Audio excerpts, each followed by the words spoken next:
My name is Patrick. I run the marketing department here at Art Storefronts, and I've been doing that for quite some time.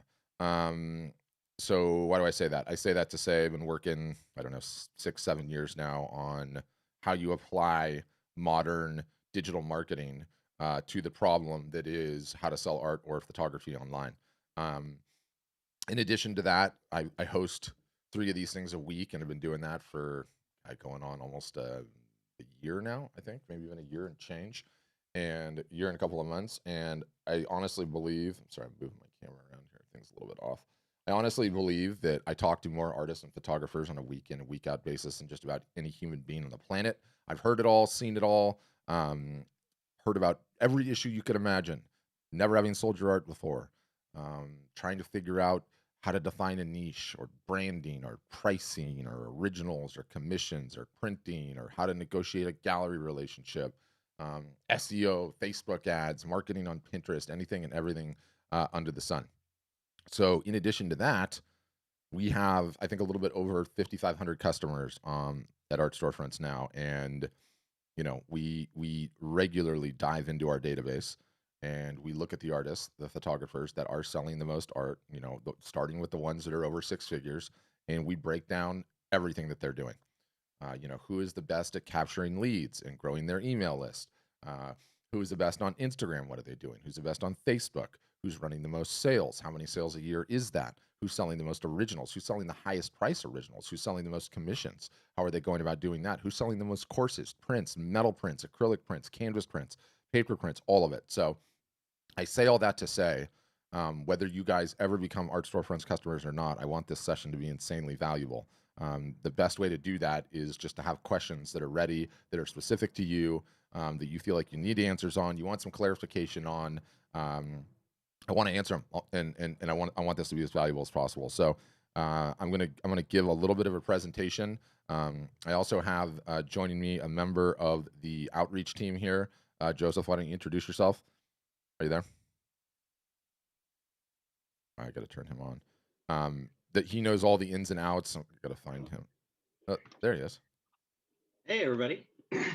How are you? Good. Happy Friday. Good. What is that thing? What is that thing on the stand in the background, by the way? It's a air purifier for my allergies. Okay. So, Well, not but only do we have a member of the outreach team in Joseph, he's breathing that purified air, so he's really in high spirits as well. So Joseph, I figured I would go through a little presentation.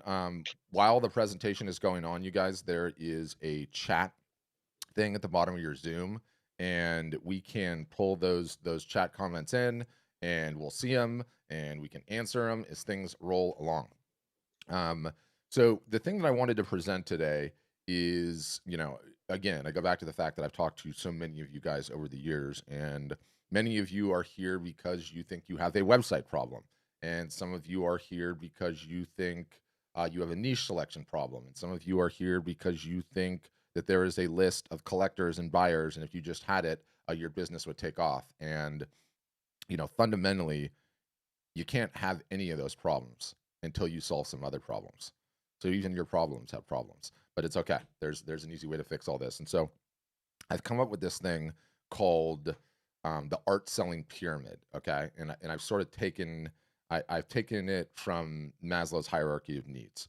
And I'm not sure if you're familiar with this thing or not, but it's a pyramid. And big picture, you have to sort the blocks at the bottom. Okay, and you sort one at a time until you get to the top. And you can see the bottom block in this thing is physiological, right? Like we all need to eat, we all need to sleep. That is a daily activity. You have to do that. Once you have that taken care of and those issues sorted, you can work in safety, building the house, start getting fit, saving some money, and then on and up until you become an amazing human being. You climb the entire pyramid. Turns out there is also an art selling pyramid, okay? And it applies directly to every single solitary person on this call. Um, the bottom block of this pyramid, the number one thing that you have to solve, no different than the physiological needs of eating and sleeping every single solitary day, is the attention problem. It is a problem everyone on this call has. You need more eyeballs, more attention on your art or your photography if you ever hope to sell any of it. The best art does not win. It's the art that gets seen. Okay. And without attention, you're not in the game. And that's it, full stop. And every one of our customers at Art Storefronts, maybe aside from two, has an attention problem. It's not a problem that you solve overnight. It is no different than the eating and sleeping, something that we all have to go to war at and fight on every single solitary day. Attention comes in multiple forms. It comes in the owned varietal and it comes in the rented varietal. The rented are you don't control the rules, okay? Facebook followers, Instagram followers, Pinterest followers, social media followers of any kind of any stripe. Um, one day you could everyone's seeing your post, and the next all the followers are taken away, your account's banned. So it's rented attention at the end of the day, but it's very important. The owned attention is what can't be taken away from us. Essentially email addresses, phone numbers, if you do text marketing, most people don't, or snail mail addresses, right? Like if you're actually sending mail, that's really the attention that we own. And both are important, both are critical, and you need to be working on both all the time. And you know what I say on these calls? And I used to be embarrassed to say it. I'm no longer embarrassed to say it because you just have to respect these women who are some of the most powerful women in the United States, if not the world, the Kardashians. It's the Kardashians. I don't care how you feel about the Kardashians. Those women understand what the currency of the world that we live in right now is: attention. Okay. They're all bajillionaires. Okay. None of them have flown commercial in the last 10 years, and they have more Instagram and social media followers than anyone else. Stated another way, if any of those ladies decided to take up painting or photography tomorrow, okay, they would probably sell $10 million worth of art in their first year. Why? Because attention is the currency of the land that we live in. I wish I could state it another way. It just is. It is the currency of the land that we live in. It is what every single solitary one of us needs to be after, day in, day out. Just like Maslow's pyramid, eating, sleeping, we all have to work on attention. Okay. And yes, it's marketing. And yes, fundamentally, that's the number one thing that we do at Art Storefronts is we help you solve your attention problem. Let's go to the next block. The next block is two-parter. Okay, it's got an outer shell and then it has the inside, just like attention. The outer shell is two things. One, it's the business model. Fundamentally, you guys need to understand the business model. If you want a art or a photography business that you will derive any sort of sizable income out of now and in perpetuity, you have to understand the business model. Let's define it. You have to be selling direct to the consumer. You have to be selling direct. Why? So that you retain your customer information so that you might be able to build number two, which is a collector list. Okay. A collector list fundamentally is one of the most important things of an art business, full stop. Okay. It is the pension of an art business, it is the 401k of an art business. It's a concept that I originally really had pounded into my head by this guy. I'm gonna make sure you can see that. It's Wyland. He's the whale guy. Number one best-selling artist in the United States, according to most people. I don't know how you track that, but apparently it's him. This is his book, Don't Be a Starving Artist. Very thin, awesome, amazing book. I think you guys should buy it, honestly. April will put a link in the chat, and we'll send you the links after the fact too. I should mention that. So he talks in this book about his collector list, and he defines a collector as someone that will purchase in upwards of 8 pieces of art from him over the course of a lifetime. And it might not all be at once. It might be spread over 30 years, 15 years, 10 years, 2 years. The point is, you keep working on your craft. You keep getting better at what you do. You're putting out new series, new bodies of work, and the collectors will continue to buy it. Your prices will go up. The collectors go along for the ride. And fundamentally, if you are not building one of these lists, you will never have a successful art or photography business. The odds are like playing the lotto, okay, of the folks that are going to have a business where they don't retain, excuse me, they don't retain the information on their collectors. And look, the list starts out small, right? It starts out with anyone that's even purchased anything from you, and then over time it grows and it goes. And I alluded earlier to the fact that I've been doing this for a while now, and we have customers now that will release a new series, okay, and they will show it to their collectors before they will show it to anyone else, the general public. And we have some people where 40 to 50 to 60 to 70% of the series is bought before they've even shown it to anyone else. Done, gone, sold.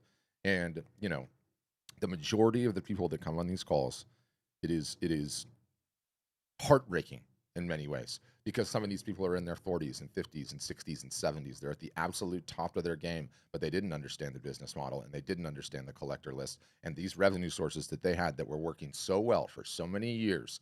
Maybe it was the art show and fair circuit, or maybe it was these galleries that were working really, really well, or maybe it's somebody that was in the Breakers Hotel in Florida and was selling hundreds of thousands of dollars of art there a year. They did not retain the information on the collector list. Something changed, and guess what? You got nothing. You have nothing. You have no collector list, no one to market to. You never worried about that. And what do you do? What do you do? If pandemic hits, everything retail is closed. There's no show and fair circuit. What do you do? How do you sell your work? Without attention, you've got nothing. So it is just so fundamental and so important to how a business needs to be built. So once we understand those two things, we can move into the center of the middle block, which is the 3 ways to sell art. There are 3 ways to sell art. I believe if you want to have a successful business, you need to be deploying all three. Okay. What is the best way to sell art? Or photography? It's a trick question. Rita knows. Don't you, Rita? Yep. Yep. See, she's smiling. It's in person, face to face. Okay. It always has been. It always will be. That's never going to change. So all of us need to be selling our art, our photography in person, face to face, whenever we get the opportunity to do so. Problem there, you are geographically fixed on this planet. You need sleep, and you can't have 15 conversations at a time. Okay. And that's what the website solves for, right? The website is there such for the people that are not geographically in your zone. And the website solves for 15 people all asking you the same question at the same time. So you need to have it. Here's the dirty little secret no one likes to talk about at parties, though. The website is the worst way of the three. The worst. Does that mean it's not important? No, it's critically important, but it's the worst way of the three. The third way, which really should be the second way because it's the second best way, is what the whole art and photography selling world is trying to figure out right now. And we're doing it right now. It is leveraging live video in either a one-to-one or one-to-many format. Okay. I go to Kimberly's website. Kimberly, I'm interested in a piece. I'd like to talk to you about it. Kimberly goes, no problem, Patrick. Here's my calendar. Book a time. We'll do a Zoom session together. I'll show you a couple of pieces, and we can talk about them. Talk about my inspiration. If you like to buy something, that'll be great. Or one to many, okay? And the one to many is whether you call it a live art show or I might as well show a couple. Might as well show a couple on a Friday. That's what we do around here, show and tell. So here you go. You got a painter in his basement studio, holding up some work, attempting to sell it. This guy doesn't even have sleeves. Okay. He doesn't even have sleeves, but here he is in his basement attempting to sell some work via live video. He is streaming this thing live to Instagram. He's streaming it live to Facebook, to YouTube. And this particular gentleman, over the course of 15 days, sold 62 pieces for a little bit over $30,000 Canadian, all without leaving his house. All without leaving his house. Okay. And now, granted, this guy's been at his marketing for a while. Ask me whether or not he understands certain blocks of the pyramid, attention. He's been cultivating it, but it's the newest, latest, greatest way to sell. I'm going to put a link in the chat to this report. Okay. Your guys' industry is not an industry that has a ton of reports. And so there's two big companies that do them on a yearly basis. This is the one, I like this one right now because it just came out, but it's by Art Basel and the UBS Insurance Group. And they call it the Art Market 2021. And it's like a PDF report. And then that's the same tab. It's like a PDF report that you can download and watch. And then it's also, they got this like fancy little website thing that you opened and you can like look at these individual little things. And they got snazzy graphs and the whole thing. Now, these people on these reports, they really only survey the top of the top of the top, the best of the best, like the Sotheby's, the Christie's, the top auction houses, the top galleries. But it's still indicative of the overall market. And to quote from Chapter 5, Online Sales, and I quote, Chapter 5 looks at the online art market and the rapid evolution in sales in 2021. The chapter shows how the dealer sector shifted sales online in 2020 at the development of online viewing rooms, OVRs. Do you know what an online viewing room is? A snotty way to talk about a Zoom call. Okay. It is a Zoom call. That's it. OVR, online viewing room. Give me a break.com. It is a Zoom call. Okay. And, if we talk about the show in Fair Circuit, and you had a booth booked, right? And what happens? The show calls you, don't cancel your booth. Don't cancel your booth deposit. We're going to have the large virtual art show. Okay. The entire art selling world is trying to figure this out right now at this moment. Okay. How to sell via one to one fashion or one to many. And let me tell you, there are permutations that abound on this particular technique. Okay. And let me give you a for instance. So this is a customer of ours, Matthew Locken. Don't worry, I'm going to send you these videos after the fact because I want you to see them. He had a show booked in the middle of the pandemic that he was actually able to pull off. Okay. So a gallery show, you can see again, he has no sleeves. Somebody needs to talk to him about that.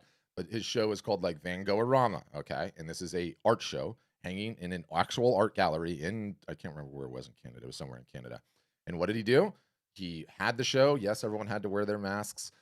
By the way, he emailed his collector list ahead of the show and sold 26% of the show before it even went into the gallery. So you see a lot of the red dots on these pieces, and they've already been sold because he has a collector list because he gets the art selling pyramid. And so what are we doing? We are walking through his actual gallery show, okay? Doing all the same thing, streaming it to the various different sites. He's talking about the pieces, talking about the inspiration, um, taking questions live and responding to them that are coming in on the various different social media sites. And this is the next best way to sell art. This is the next best way to sell art, close as possible, okay, to the in-person experience. And if we extrapolate everything out and just go to the baseline basics of things, if the best way to sell art is in person, face to face, anything that we do is going to attempt to replicate that experience. And so, really, the best way to sell art is in person, face to face. It's really an art gallery in your town, right? You're in there, you're the salesperson, you're talking about the work. You are explaining the significance. The person gets to know, like, and trust you, and buy the work. The live art show solves the next best thing. It solves for everyone that's not geographically in your town. It solves for as close to a human face to face experience. I mean, everyone in the world was able to walk through the actual gallery and feel like they were at the actual show. And this is an incredibly effective way to sell art. And there are permutations that abound. There's tradecraft in this that abounds. There's just a whole bunch of different ways to do it. Those are the three ways to sell art. I believe every single solitary one of you needs to be practicing these three ways.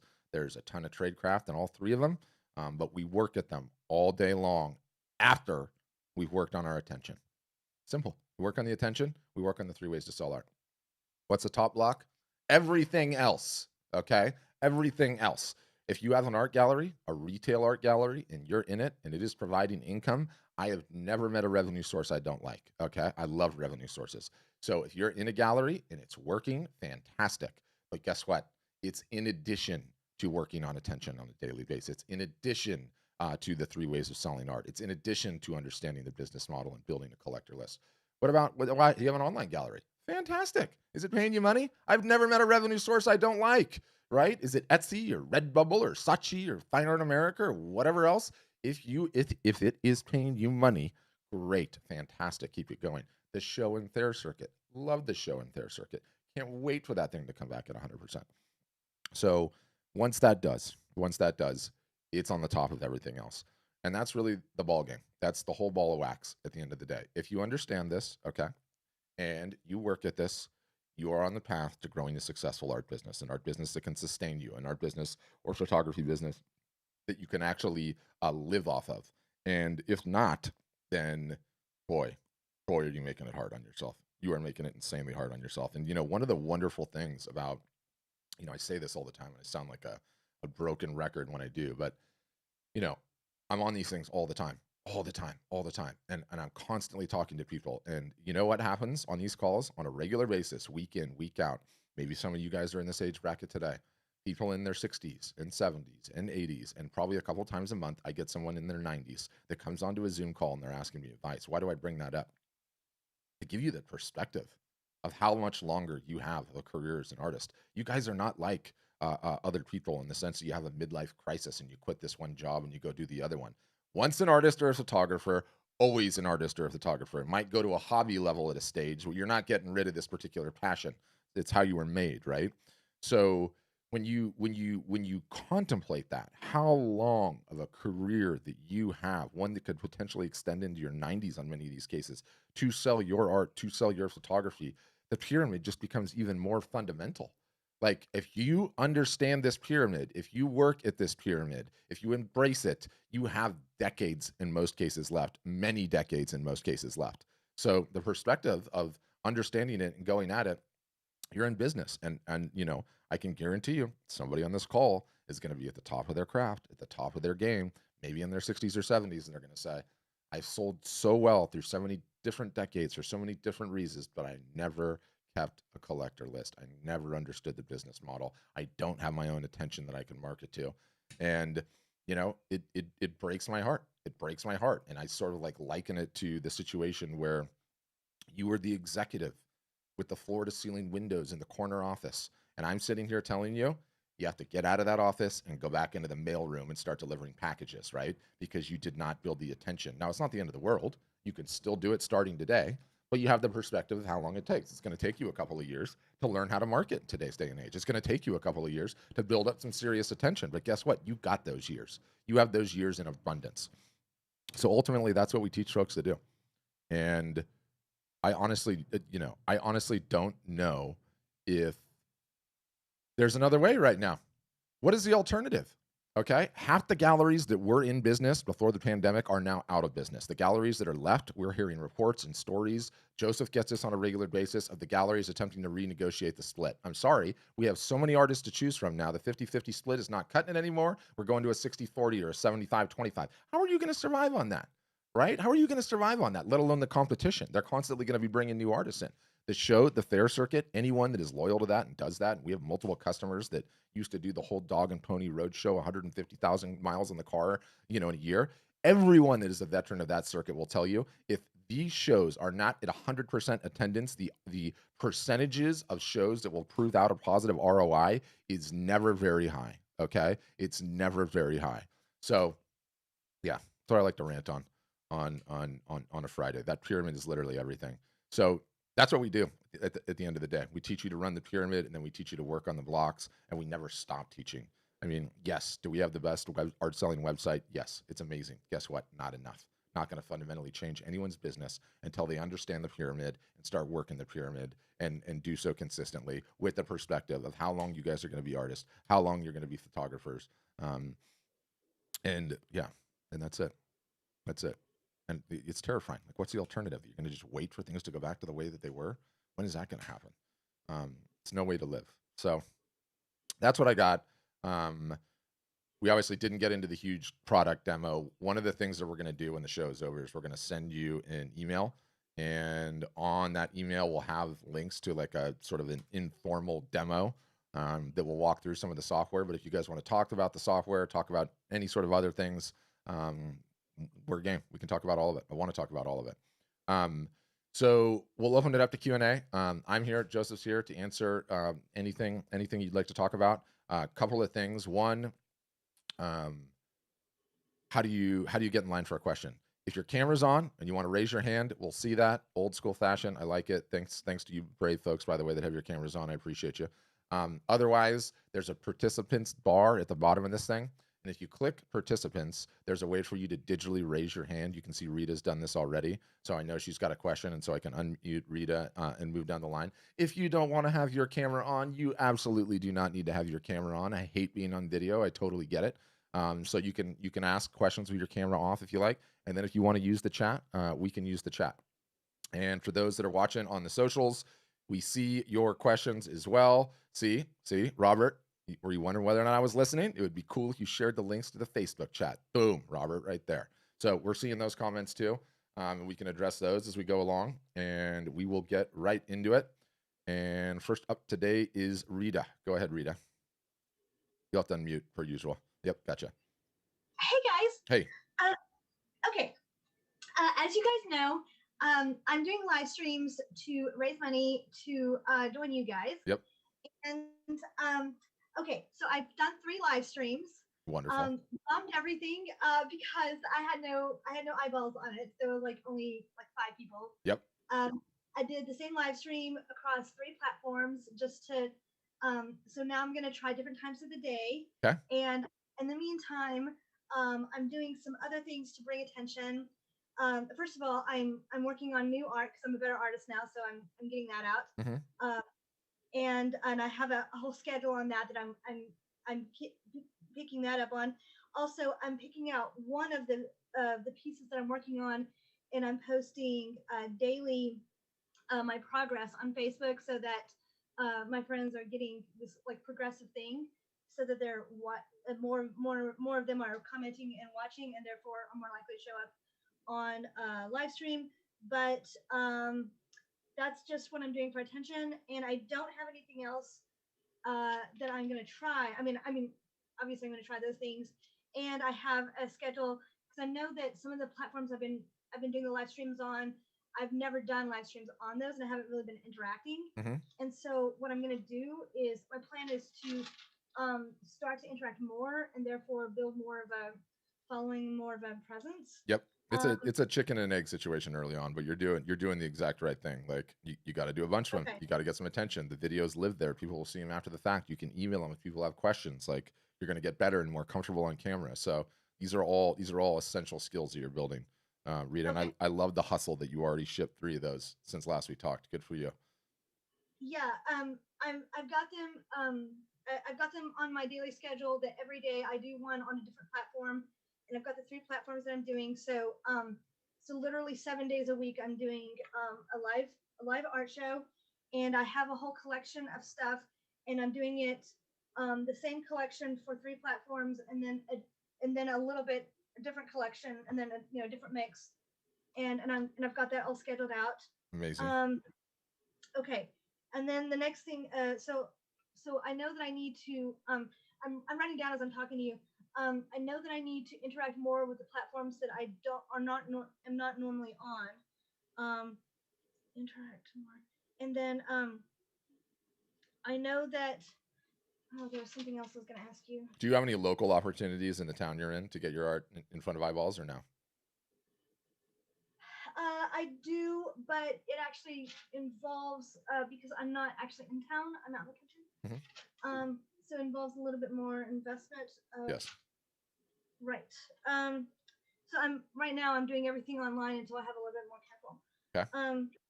Okay. Okay. Platforms. And then what I'm planning on doing is I'm planning on doing this so regularly and interacting so much more that I'm starting to build up things. What I've noticed on Instagram is that even when I do just minimum basic effort on Instagram, I immediately get so many more eyeballs on what I post. Yeah.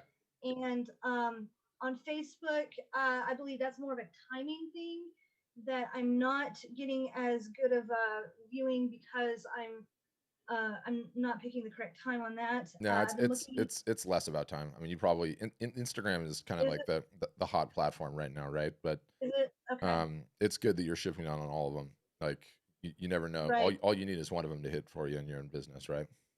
Right. Well, and I thought that Facebook would be a good platform because I thought I'd have more views since I have like 1,900 friends. Hmm. But there was like only like 5 views. So Yeah. um, and like Don't worry about the views early on. Early right, on, right. it's a grind. It sucks. It's a I'm chicken and the egg establishing. problem. I'm Yeah, yeah. establishing. Right. Yep. And it's a habit. It's a habit that I'm getting into. Yep. I'm finding that it's easy to do the live art sessions. It is. Um, so I'm finding that it's fun to do those, and it's easy. So it's easy for me to go grab a collection of work and then just sit down and go through everything. My next question for you is, how much of a time delay? Like, because I think the very first one I did was only took like 20 minutes to go through, and I realized, oh, that was really short. Uh, Yeah, um, early on, those are the types of questions that'll plague your mind, and you'll never know. You'll never know because you you'll don't never have know. enough attention to even prove statistical significance. And so early on, you just Or- don't even worry about it. You just keep motoring through, Okay, and do them as you can. You're on the okay, path. okay, and okay. So I've okay. All right. There's something else I was gonna. Um. Okay. I came in late because I was confused about the Zoom link, but I got that figured out. The 3 ways to sell art and the attention, and I've just been because my problem really is attention. Everything else, Everyone's problem, Rita, is attention. Every single yeah, solitary I one of us. just, I but need 4 times the amount of people on this session. You want to know why I don't have it? Attention. That's it. well, I really love what you guys did. I've been looking at you guys, watching you guys Facebook videos for a long time now, Very and I good. finally okay. So and that always pops up because Facebook knows that I have you guys on the favorites Yeah. attention thing. You only So there's one note you're missing in the notebook there, Rita. You might want to write this down now. Stay yes, the course. stay the course. You're I doing will it. actually write that down. I I will know. literally write that I down. know. I know. I know that. Well, it's on my daily list, and everything on my daily list I get done every single day. So I love I'm it. not gonna like get discouraged. Yep. Stay the course. And guess what? Reevaluate a year later. Okay. A year later. Keep going. Okay. Keep going. Okay. And understand too, the first year totally sucks. You know, if trying to think the context. Oh yeah. So we were talking to a Facebook ads guy this morning about something, and he's like, if anyone ever tells you this is easy, or there's a surefire method or solution or formula, run away. They're trying to take your money. And it's the same with this business. Like, hey, Patrick, I got an email from this SEO consultant that says if I give him $1,800, he'll get me listed on all the directories and the fish will just jump in my boat. Run away. Run away. Hey, Patrick, somebody contacted me on Instagram and said, for a $150 fee, I'll get their art shared with 10,000 followers. Run away, okay? There's nothing easy about this business, or any business for that matter. And the first year is totally a grind. And we don't sugarcoat that in the slightest. I mean, don't get me wrong. Some people have already been doing their marketing and going at it. Joshua has a good marketing question. How often is too often to share on the social platforms? We usually say too often is like 37 posts a day, or like 40 posts a day is probably too often. So if you're like 35 posts a day, that's good. The abstraction there, okay, is you really can't share enough, which is just something to motivate you to stay at it and do a whole bunch of it, right? Like, you don't want to be cheesy or salesy or constantly telling us you had a ham sandwich for lunch. So you want to post stuff that's interesting, that's your art, that's your process. But there's no magical formula, Josh. You start doing what thanks. You start doing what you can do, and you just get better at it as time goes along. And one of the things that we teach is how often to post, what to post, when to change it up, when to actually have a sale, then go back to regular marketing. And that's like a fundamental truism of this business. That I think very few people grasp is this whole business is normal marketing, sale, normal marketing, sale, normal marketing, sale. I'm not kidding. Normal marketing, sale. And then you just keep getting better and better and better at all of the above, and your business grows and goes up. Patrick, are you seriously telling me to have a sale? Everyone's told me before that having sales cheapens the work, or lowers collectors' prestige in my eyes. The only two companies I am aware of that do not have sales is Louis Vuitton and Tiffany's, okay? In a subtle twist of irony, Louis Vuitton is actually buying Tiffany's right now, so there's only gonna be one company. Everyone else has sales. Also, too, the higher the price the work, the more negotiation goes on. The more negotiation goes on. Wanna know why? Because it turns out rich people didn't get rich by paying retail, okay? So yes, you have sales. Everyone has sales. So normal marketing, sale. Normal marketing, sale. And as you get along, you get more attention. You build up your marketing muscles. You get a little bit better at marketing. You understand the mechanics of a sale a little bit better. And this is what we teach all year long, year in, year out. Yeah, that's what we do. So that's what I would say. That's how I would answer that question, Joshua. But you guys are shy, the rest of you. Kimberly, I'm looking at you. Do you have a question? All right, I'll unmute you, Kimberly. I'll scare one out of you. Then I'm coming after you, Stu and Steven. I have too many questions, probably. I'm just listening. I have never sold any art. Yes. And I'm not a long time artist. Mhm. I have not gone to art school. I'm a horrible first thing in that respect. Yes. What I have done was I started studying art when I was young in college, and Mhm. then I switched over to science because I felt like I needed to live more. I Mhm. didn't really have something to say. Yeah. And I could technically do some stuff, but there was other people that already kind of had that other part. So now I'm 44 and I've Mhm. kind of done the living part. Mhm. And so now I think I'm going to return to it. And I Good for started you. out with photography, Mhm. and I've gotten some feedback, and it's something that I really is meaningful on like my own personal journey right now. Okay. So I'm going for it right now. I just I'm gonna I'm taking like this year, next year, and the last 2 years I've been just honing skills Okay. and trying to connect on social media with I'm a Korean adoptee, so there's a big Korean adoptee network too. Mhm. And those are that's one of the markets that I feel like will probably pay attention to me, or is right now. And so I want to see if I can build a business out of something that is meaningful to me, and survive on it and feed my 2 kids. So Yep. that's kind of Yep. where I'm at. That's the game. But and a lot of people will come in and be like, how quickly can I get this business up and run and paying me and really, really doing well? And you know, the same advice that applies all the time, which is like, don't quit your day job, right? This is going to be your Yeah. side hustle. You're going to work on it. You're going to figure it out. And Mhm. we even have some customers that are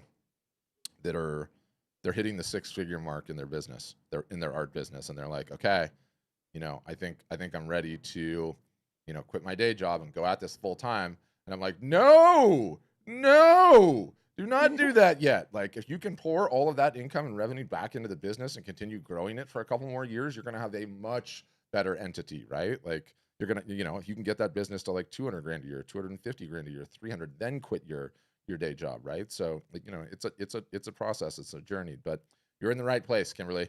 You're learning. Great. All right. And you're on our email list, I assume. So we'll keep sending you the good stuff. We'll definitely I email too much. Definitely email too much. But we'll keep sending you. Oh, yeah. Okay, I muted you again. What Do you about? have any, Go ahead. Kimberly, do you have any pieces you were going to try and like get out there and sell or put on like Facebook or Instagram or anything yet? I got to unmute her again. Hold on. Sometimes I get trigger happy on the mutes. Go ahead, unmute again, Kimberly. Yep, Thanks. gotcha. Yeah, I do. I have some things that I just tried it out.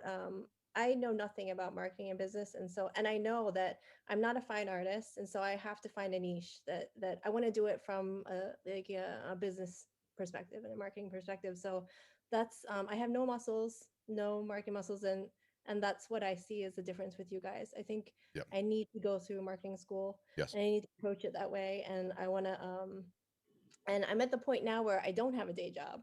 So I came out of a divorce, Yeah. and I have like a certain amount of money that I'm using for this time to develop like myself and to kind of try this out before I go back into like a working world. Yeah. And so I'm kind of ready to come out of the starting gate.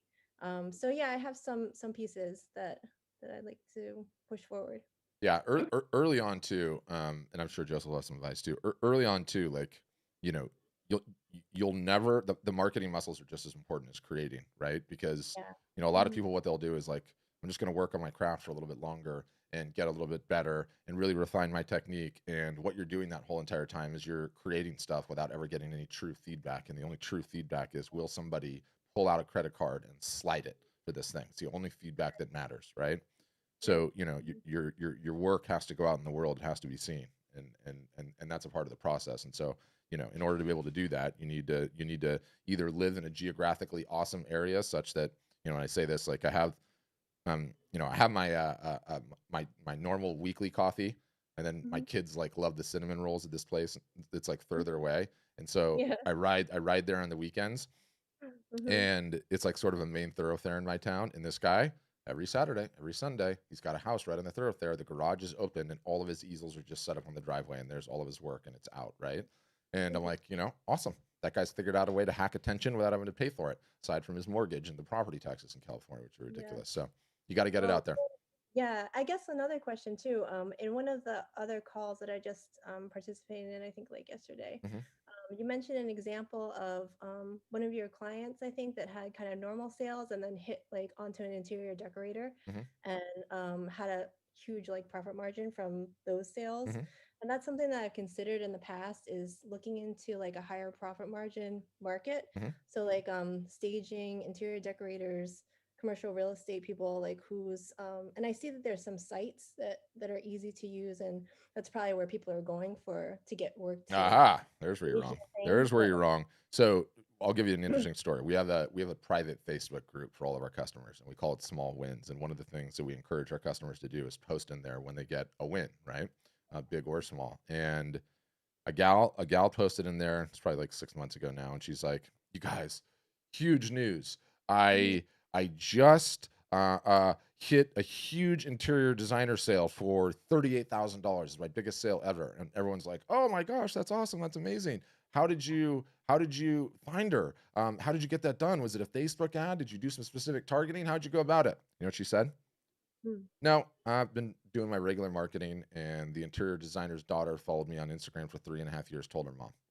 That's how it happens in the real world. Everyone Yeah. thinks like, oh, okay, I'm going to go market specifically to real estate agents, or I'm going to go market specifically to interior designers. And Right. turns out there's a whole lot of people marketing to real estate agents and interior designers, and they find it very easy to ignore everything that comes in, and they have gatekeepers and everything else. What we teach and what I've seen come true time and time and time and time again is that's going to make me do my little pencil drawing again. I've got my chapstick.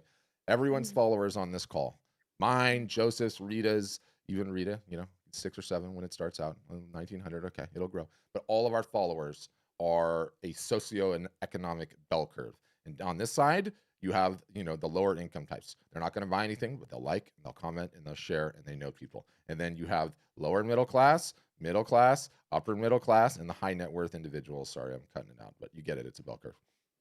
Everyone's followers fall into that naturally. Okay. And when you understand that, and when you come to terms with that, and you realize they all have value on the spectrum, everyone thinks like, ooh, I'm just going to go and market to those high net worth individuals. That's what I'm going to do. And that's fantastic. Turns out you're the one that wants to do that. I can't believe that. Market to Yeah. high net worth individuals. If everybody wants to do something, by definition, it is extremely difficult to do. Okay. And so everyone's like, I'm just going to market to the high net worth buyers, the high net worth individuals.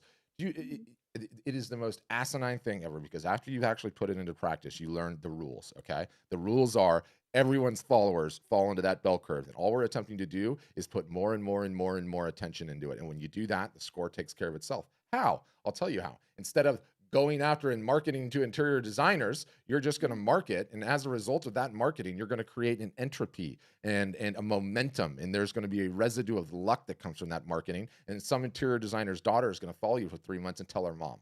That's how it happens in the real world, right? That's how you get around the gatekeepers. That's how you reach the high net worth individuals. And don't get me wrong, there's some tradecraft and there's some hacks to make yourself appear, a little bit bigger and to attract some higher net worth buyers. But those are the rules. Like true success comes from not losing any sleep over doing anything but consistent marketing. That's what we teach all year long. How to do that, what that looks like, and most importantly, how to do it consistently. Because let me just ponder for a hot moment. Does this describe any of you guys? This is going to be my year. I really feel it. I'm going to focus on my marketing and I'm going to do it. 3 months later, you're burnt out. You didn't get the results that you wanted. It's Joshua. I got you already. I saw you laughing. You didn't get the results that you wanted and you quit for another year and a half. Okay. What no one understands. Okay. What no artist, photographer, and look, I'm not blaming you. You guys are solopreneurs and it's hard. No one tells you the perspective and the importance of consistency. Everyone's like, Patrick, what's the magic number? How many hours a week do I need to put into my marketing? I don't care how many hours a week it is. If you got 2 hours, I'll take the 2. But guess what? I want the 2 hours, 52 weeks a year. Okay. You give me 2 hours a week, 52 weeks in a row. Then we'll reevaluate. Then we're going to see where we are. And the consistency is the whole ball game, right? Like that's how you move mountains. You really got me, Ren. I'm so excited. My computer's back. Okay. And I see Rick, you've got your hand up. I'll get you next. So just, Kimberly, get a job. Tim, we also do have on our blog, we have like an article or a video with some validation strategies that you could use to help you kind of Mhm. test selling your art. So we can put that link in here for you too. That can help you test and see what art is getting some traction and feedback, and maybe even some people asking to buy. So Thanks. Also, I'm sorry, I don't mean to go into dad mode, but get a job. Okay. Get a job. You got kids to support, and the art is going to be the side hustle, right? Yes. Okay. All right. Mhm. Yeah. Thanks. Yeah. Yeah. Thanks, Dad. Thanks, Dad. Classic. Okay. So who's up next, Rick? I gotta find you because I don't see you on camera. Where's Rick? And then we'll get you next too. All right. Go ahead, Rick. You're up next. Gotcha. Unmuted. You'll have to hit the mic icon. Yep. Gotcha. So I've been selling some art and hmm I've been doing this for quite a while. hmm I'm pretty much fully retired at this point, Congrats on that. and it's time to try and focus on a regiment to keep this going. hmm And so my biggest question is, you talk about doing these live video streams and so forth. Yep. As a photographer, there, I just need to throw some money at some equipment so I can walk around my house with my studio and do such. And I think that's a great I would idea push back on because, that though because you already have the equipment. You already have the equipment. oh, okay. Well, Yeah. um, the, but I do have, all I would need is some lighting. I've Yeah. got some really nice cameras Yes. that'll do videos. Yeah. So, Yeah. um, but, but my question is that if we could create a plan, for maybe, like you said, 2 hours a week. Now, I think I can spend more time on that, but I need to, when I look at when I post stuff to Instagram, what are the percentages of people that share your work, or, hmm because I don't have that many people on Instagram that are following me. Yep. And so the first place is that this is all a numbers game. And I know that. So if you have a certain percentage of those people on Instagram that will share, then you need to create, you need to make that pool much bigger that'll possibly be sharing your work. And Yep. how do you get total strangers to follow you on Instagram? I mean, that because sure, I have families and friends that are, on Instagram, and they, hmm oh yeah, that looks nice, great, blah blah blah. Yeah. Yeah. Yeah. So, Yeah. but I do have a presence in a little gallery, and hmm I'm the resident photographer there, if you will, in a little tourist town in Northern California. Nice. And I've been in art galleries. I've sold stuff in art galleries. I've sold stuff in art museums, hmm like the so forth. So, and I've also done all my own work, and I've always printed my work on very fine art paper, hmm and I have limited editions and things like that on some of my work. Um, and so, I guess I'm just trying to figure out. I think for me right now, I understand how this can, snowball, but I need to figure out how I create the, create the snowball that's, to start from, that needs to be, um, It's what we do, Rick. Your problem is the same problem that everyone else has. You're in a little bit better of a spot than some because you sold art and you've had gallery representation and you're probably pretty good at what you do.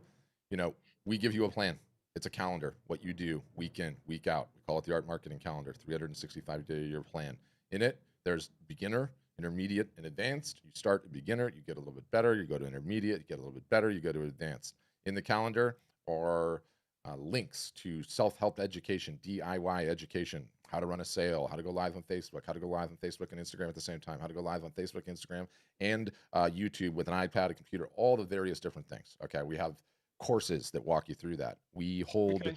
Zoom sessions like this with our customers week in, week out. We take the customer base. Everyone that has not yet sold $2,000 directly from their website is in bucket one. Everyone that's sold above $2,000 is in bucket two. And then everyone that's over a much higher revenue threshold, we put in an advanced group. Zoom sessions just like this, week in, week out. We teach whatever the thing is, and then we open it up to Q&A, talk about your issues, your learning. You're going through the exact same plan with a large group of your peers, and it's a game changer. And then to follow it all up, we have just insane support. And what do I mean by that? 6 days a week, you can get on a Zoom session like this with our support agents. And it doesn't even matter if you're having a problem with something that's not even ours, meaning I'm having a problem with Instagram, our people will fix it. I'm having a problem with Facebook, our people will fix it. I'm having a problem with MailChimp, our people will fix it. So it's that whole thing that we collectively call the Art Business University. And there's no graduates because the learning never stops. So the art storefronts, Yes. that's the place that some of this work can be produced. No, so we're not a a marketplace. We Okay. offer a website because everyone needs a website, state of the art website, got all the bells.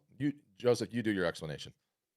Yours will be better Yeah. than mine. So we're not like a giant database or marketplace with you and 100,000 other photographers or artists in there. It's more like we're looking, those big marketplaces that have really advanced features for selling art. We're kind of looking to give those to you all individually in your own personal store or gallery to just have the best setup for your buyers. But then also, not just a website's not going to cut it, like Pat said.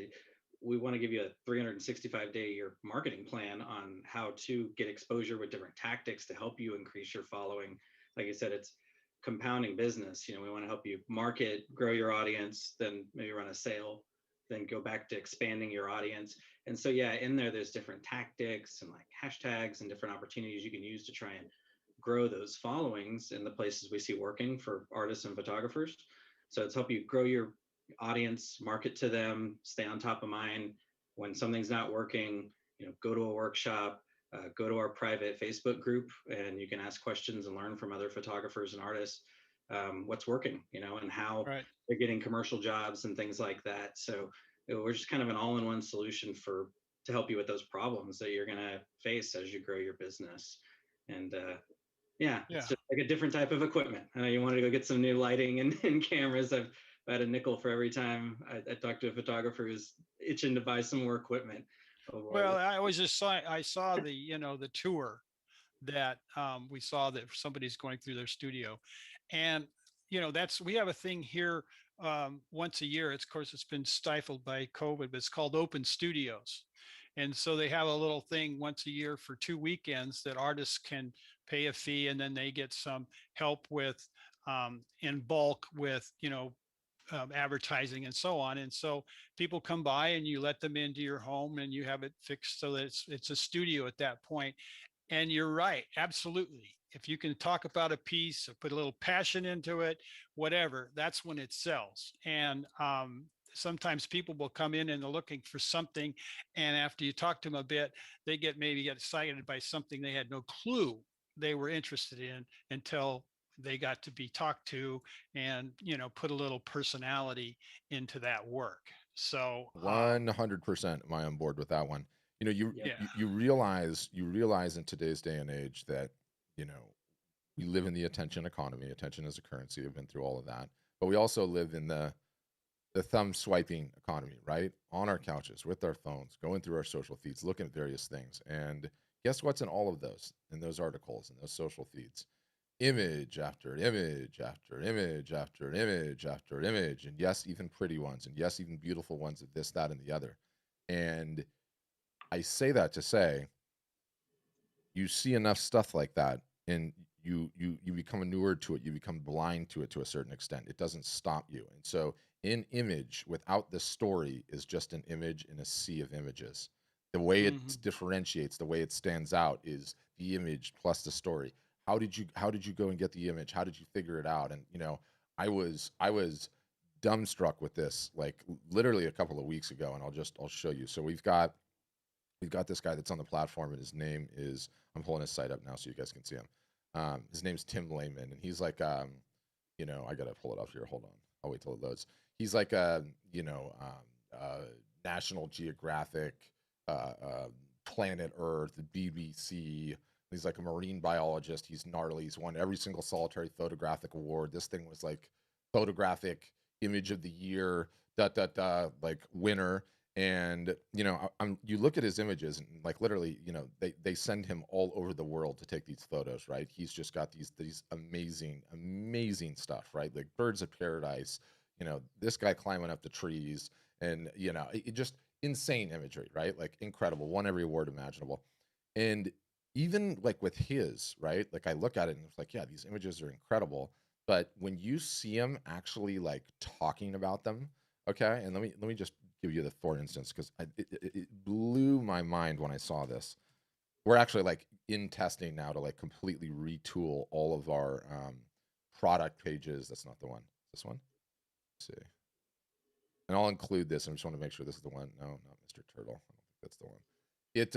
It's he some like, I don't even know what it is. What do you call it when a rich person buys a bunch of land and like donates it? Conservatory. I don't know, whatever it is. I'll find this video and I'll send it to you. Is it this one? No. No, no, no, no. I don't know. I'll find it. I don't have it handy, but it's somewhere on his page. But anyway, this it's out here in California. It's in Palm Springs, and it's like, oh, it's the Annenberg something or other library, right? And like Right. botanical gardens. And they hired him. I didn't even know the place exists. I go to the desert all the time. And they hired him to like photograph all the birds, right? And he did like 3 or 4 days out there photographing the birds and everything else. And then he did a big presentation in the story, and the story of how hard he had to work to get these images and what he was doing, and like on his hands and knees, and the sprinklers were all over him, and you knew this one bird was going to come back to this one spot, and so he just waited for 4 hours, and the images just become so insanely powerful in that context. And it's like you have to have the story with it. The story is so fundamentally important. Oh my goodness, such a huge part. Yeah.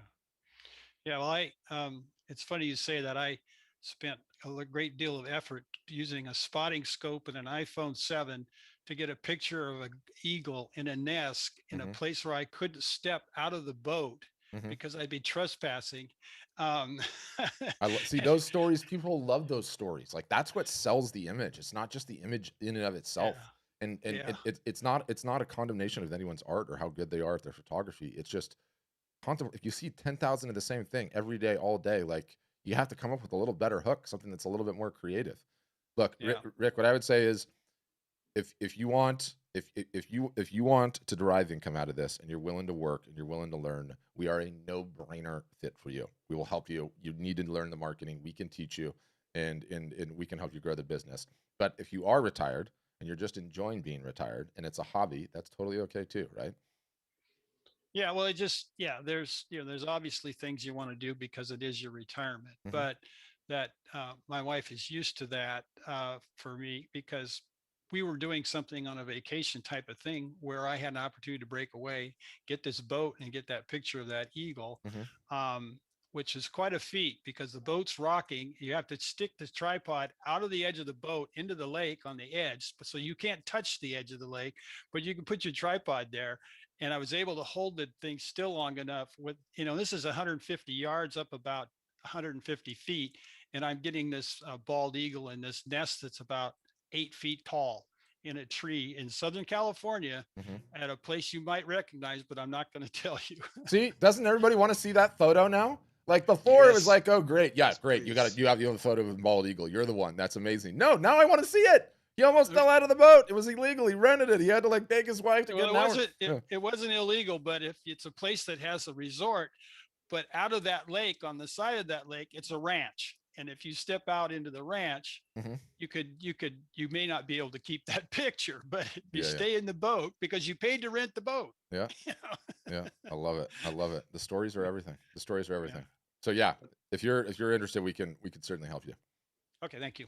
Yeah. Yeah, tell those stories, Rick. Get them out there, and I mean that's Yeah. all the value too. Yeah. Like Well, I'm not the greatest grammarian, so I have to work on those skills. Yeah, yeah, I hear that a lot, so that's you're not alone. So yep, yep. Endemic. Okay, Stu, you're up next. Let me get you unmuted. All right, gotcha. Oh yeah, get off of this. There you go. Good. How you doing? Yeah, real good. Thanks for putting me in contact with John Lechner Yeah, in good. Maitland. Good dude, So right? yeah, yeah, just via email at the moment, but I'll get him on the phone Yeah. reasonably soon. I was going to say, Kimberly, I'm um, 45, 2 kids, science background, and yeah, I kind of mix the two together with the art and the science. So I used to work in wetland rehabilitation. Now I photograph wetlands and sort of kind of get the crossover, but works pretty good for me. Um, when I'm out taking the drone photos, Yeah. and they look a little bit like this, Mm-hmm. Love them. um, I collect. Oh, the camera goes backwards. How annoying is that? Yeah. I know. I know. Um, Trust me, mine does it too. I can always like here, or there. so Yep. use those, get my photos. I often collect a couple of minutes of video footage at the same time. Mm-hmm. It's beautiful stuff. It looks great. And, Yes. I post them around, but just became aware of the functionality where I can actually stream live from the drone. And then with an earpiece, I can narrate Yeah. as it goes. I would totally be doing that. Yeah, I want to be able to do that. The drama I've got is the way that that's set up. It'll stream to my personal Facebook only, and it won't allow it to sit on a business, like my art Yeah, it's okay. I wouldn't worry about that one bit. I would just stream it to where you can, and then once you get home, you've got the video and you've got the audio all combined, and then you can just fake stream it, to the others later, right? It won't be Yeah, live, but you can still do it. yeah. And just that interaction between the my artist Facebook page and my sort of personal one. Like I put a lot of work into the art one and kind of neglect the other one as well. Do Yep. you talk to many people that end up coming back to the personal one? No, they're Like both a little bit of, they both like, have value to them. Obviously you have to have a business one because the personal one maxes out at 5,000 friends, right? So you want to be able to build something a little bit bigger than that. So you have to have the business one, and you have to have the business one for a bunch of other reasons, ads account, all these other things. But what we'll do when somebody has, a big following on both is we'll stream to both um, at the same time, right? yeah, gotcha. Yeah. Yeah, And so it's helpful, but you have to have the business one, and that's where you want to, eventually get more than 5,000 people, right? You're shooting for thousands and thousands. So yeah. yeah, yeah, cool. Yeah, um, I'll press some buttons and sign me up for a demo. Yep. Sounds good. And Joseph can help you with that. And by the way, just in terms of dedication, let's just say we all detect a certain accent in Stu here. What time of the day is it for you right now? Look, it's really early. Well, no, it's not. It's 5 a.m. There you go. 5 I'll a.m. tell you what, That 4 a.m. is a yeah, little bit early to have coffee. yeah. That's still dedication though. I appreciate you. And definitely get in touch with John. You'll love him. He's a good dude. Yeah, yeah. No, I was keen to sort of join in. Last week was the first one I sort of joined in, but for me, it's a bit of a sense of accountability. As Hmm. in, I haven't sent you my live art show video yet because I haven't made it. But I thought, no, I'm just going to sit here and turn up, and you can Good. ship it me if you want. Yeah. Okay. Well, you should see how I bark at you once you become a customer. Then it gets real. Then the accountability gets real. But Yeah, yeah, yeah, we'll get you sorted, Stu. cool. And I want to see some of that drone footage. I love it. And like people like really nerd out on that too when you're like in the beautiful places, meaning like, they might not necessarily buy any art, but like that stuff is just so entertaining to watch, right? Especially when you got like Paradise, where he does in New South Wales. So it's a beautiful, beautiful spot. A lot of beautiful water. That's for doggone sure. Okay, Tammy's asking how many pieces to suggest before you start. I love this. Where are you, Tammy? I need to pull you in line for this one. Okay, I'm gonna unmute you, Tammy. I'll let you know when you get your mic bottom left. Yep, we're figuring it Okay, out. here I am. Okay, so here's how this goes, Tammy. One, One. yeah, one. Because you know what everyone does? I'm gonna just get started when I have X amount of pieces. And what happens in that situation?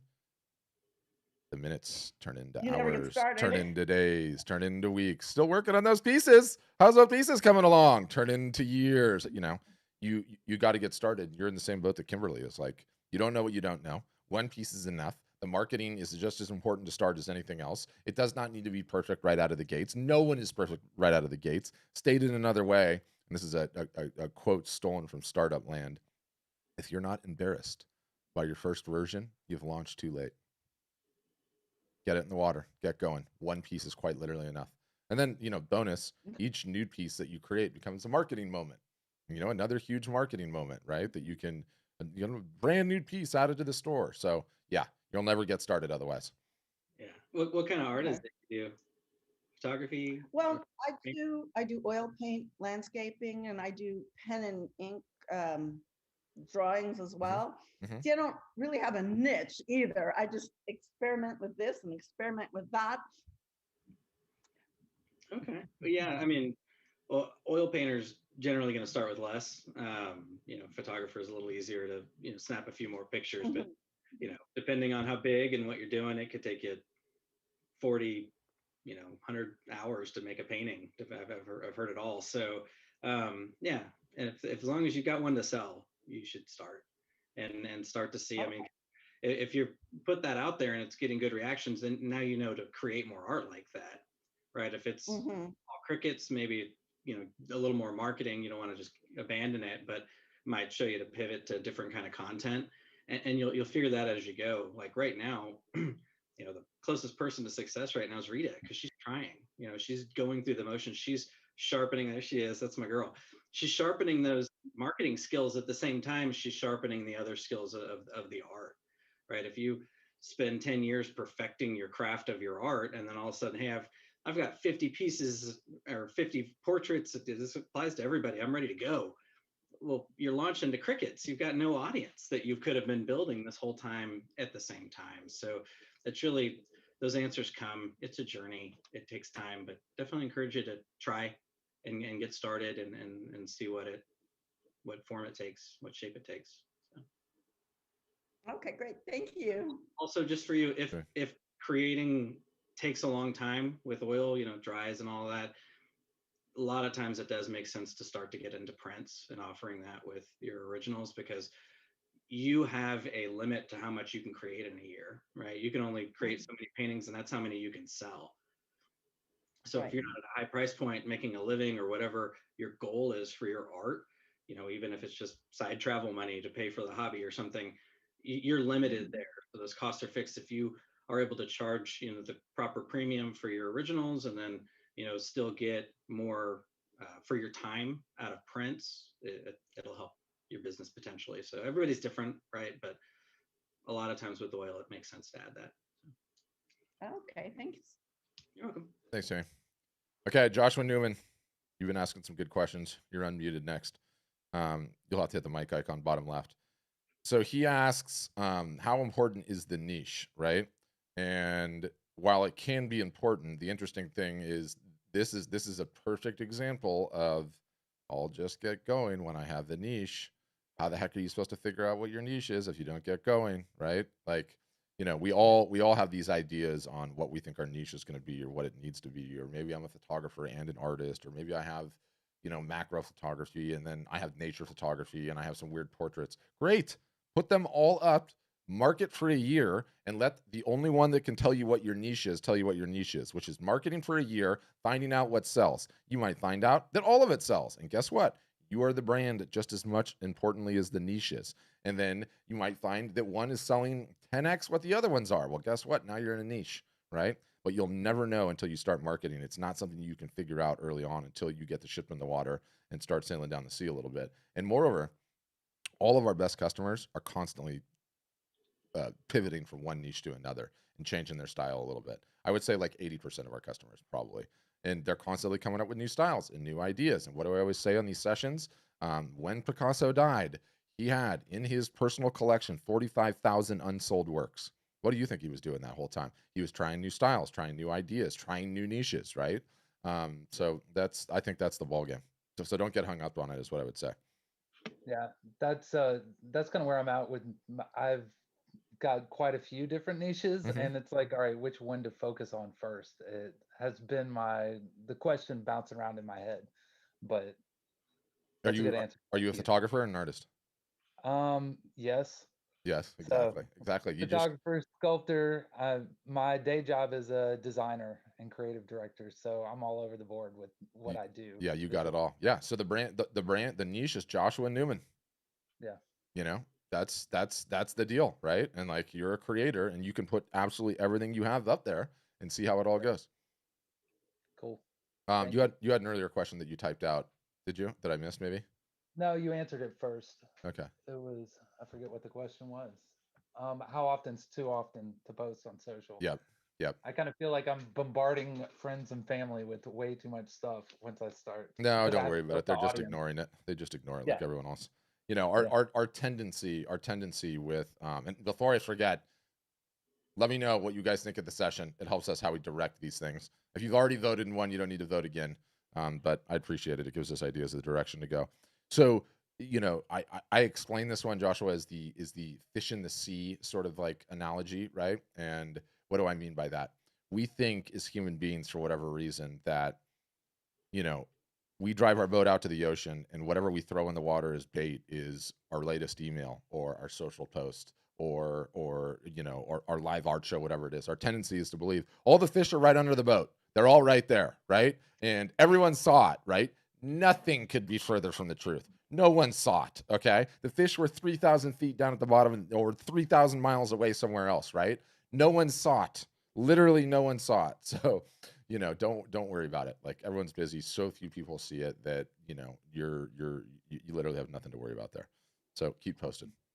Cool. Thank you. Yep. Until all of your family members tell you like, dude, stop. In which case, Right. then you'll know. Yeah, I've got one of my good friends from college. Her brother just will not quit, and I mean that's the one person that I blocked. I could not handle it anymore. But other than that, I can't think of anyone that I blocked. And his was all political, so it just drove me nuts. So yeah, that's how it goes. Thank you. Did you take the photo behind you? Yeah. Where is it? Hong Kong Harbor. Yeah, that's what I thought. Great story. I split my swimsuit out the back when I was taking it. So See, do we all not think this is a greater photo now? I mean, straight up, right? Where did you stay on Hong Kong side or Kowloon side? Hong Kong side. Yeah, pretty Yeah. amazing. Pretty amazing place, isn't it? Amazing place. Did Yeah, you go for around the sure. corner any of the beaches? Stanley, Sheko, any of those? Yes, it's been a couple years, so I can't remember Yeah, yeah. exact beaches. Oh, I So, love that place. I hope yeah. everything's all good. Dim sum is so good. God, I love dim Oh, sum. Oh yeah, God, I love for dim sum. sure. Yeah. Okay, good stuff. I found, or Juan found for me the video. I just want to show this quickly because this applies to all of you guys. Hold on. Of course, I don't have it pulled up. Hold on. I want you guys to actually watch this. I mean, the photographers at least. For the artist, it's like a little bit less straightforward. Hold on, I'm just pulling the link up. Where is? We just put it in the chat again, Juan. I've lost it again. There it is. I got it. Hold on. I mean, this was like, I'm not kidding, like so profoundly powerful. And the best part is for you scaredy cats that don't like um being on camera. He didn't even have to be on camera for this one, right? So it was like Sunnyland series library, which I think Sunnylands is like this place, right? And it's like in the desert in Palm Springs. And so he's just going through and talking about how hard he worked and like, you know, how many hours he was sitting in front of this cactus. And, you know, I mean, this is like a little bit less like true nature-y because he's talking about how, you know, is this one, he's like, I noticed this hawk every day at like 4:30 to 4:45 would come back and sit on the perch. So I waited 5 days every day at this, you know, and he's like going through the whole thing. It's totally awesome. But we'll put this in the show notes. And Rick, I totally think you should check it out. But anyone that's a photographer, and you'll just instantaneously, you're like, okay, this is so much more than a photograph, right? It's like a photograph and a story, and like, oh my goodness, is it powerful? But I thought it was really, really cool. And then, you know, he's an ornithologist too, so he like knows everything there is about birds. So he's talking about all the birds and this and that. So very, very cool. Very, very cool. All right. Anybody else? Questions? Oh, I see. Rita's got another one. Okay, go ahead, Rita.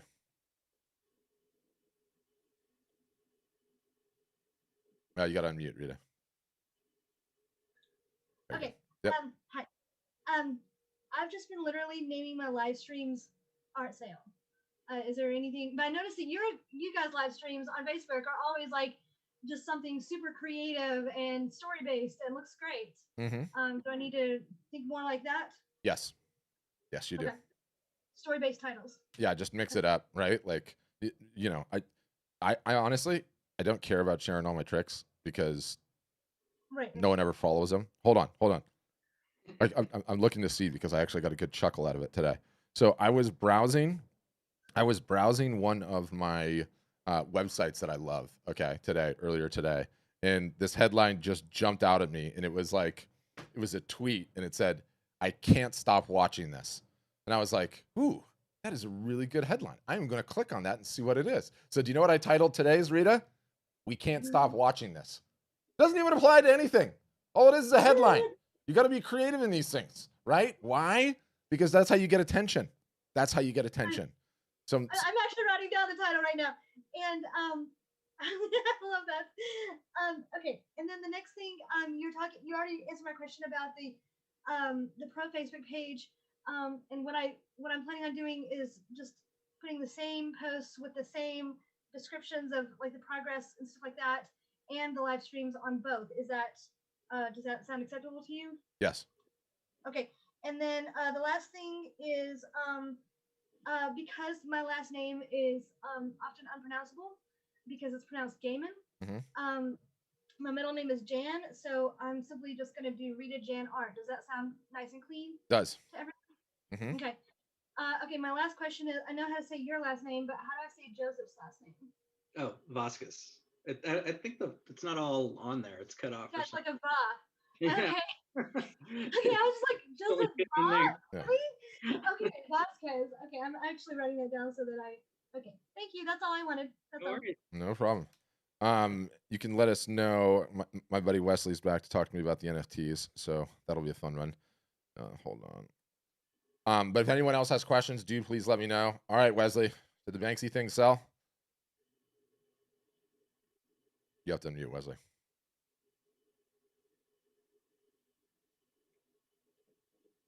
Oh yeah, ending the poll. Sorry. Thanks, Juan. All right, Wesley's not there. Does anyone else have a question? Final, could be on anything. Sorry, Patrick, I Yep. missed the button. Yep. All right. Yeah, I don't want to talk about NFTs or crypto today. I got another question for you. I finally had a chance to read through the art market report you guys shared. I appreciate you sharing that with us. Yeah, my pleasure. You know, it's written for the big guys. Yeah. Not little guys like us, but it is interesting to see, you know, what's happening at the higher end of this art market, and there's some very useful information. Yes, there is. One of the things I wanted to ask you about is because of the pandemic, of course, these high-end guys in the galleries were scrambling to set up what they called online viewing rooms. The acronym is OVR. OVR, yeah. And you know what an OVR is, Wesley? Well, no, that's what I want to ask you. What you think is the ideal? It is a snotty way of saying. I've seen multiple definitions. So, what is your take on that, Patrick? It is a snotty way of saying a Zoom call. Yeah, yeah. That's it. Yeah, that's exactly the best OVR of all, isn't it? Well, the best viewing room of all is a physical viewing room. I think we all agree on that. But those of us who can't afford the rent or obviously are still struggling post-pandemic don't have that luxury. But the two variations I've seen, let me ask you about these. One is a 3D representation of a gallery. So you hang your pieces in this virtual gallery, and then you know the user clicks a button and has a tour through this 3D representation of your artwork. I don't know if you've seen those. I have. I find them to be ridiculous. Nonsense. You don't think they're? I mean, maybe in the future they will be, like, you know, but all you're doing is introducing a bunch of friction, right? Like, you know, no one is buying anything that I'm aware of with that, right? Like, do I love VR? First of all, I'm the biggest tech nerd you could possibly imagine. I love all of it, but I'm also old now and a contrarian, and I totally understand that, you know, like, case in point, NFTs, like, art is really hard to sell to begin with. If you're going to add 65 different layers of difficulty to a process that is already hard, how is that going to work? It's not, right? And people always say, like, ooh, I've got this VR gallery and it's the future. Fantastic. You still have a demand problem. No one's going in it. No one wants to go in it. I don't know anyone that's buying anything. I don't know of anyone that's walking into a virtual gallery and going, ooh, look at that thing on the wall and I'm buying it. If they did, I would be all over it. But I just don't think it's there yet. And, you know, VR, awesome, amazing, incredible. Nobody wants to wear the headsets. It's too weird to be wearing a headset, right? So, like, don't get me wrong. I love all the technologies. I love what they pretend, up and down. But, like, I'm using what's working right now to get sales right now. My job is to make my customers as successful as possible. And if it was a VR art gallery, I would be all over it. If it was creating a shop on Facebook, it would be all over it. But it's not. It's not. It's not working for my customers. And if it's not working for my customers, it's not working for me, and I'm not pitching it. Yeah. I think I agree with you. That's been my experience. They seem kind of cool when you first go in, but they're pretty klutzy, and you know, they're not easily manipulated. I mean, it is an alternative way for somebody to browse through your inventory, and actually it's a variation. If you think about it, it's a variation of your wall view feature. It's just that you're doing it, you know, the entire inventory, not just one item at a time. So maybe it has a role at some point, but I agree. Right now, it needs a place. There's got to be some refinements.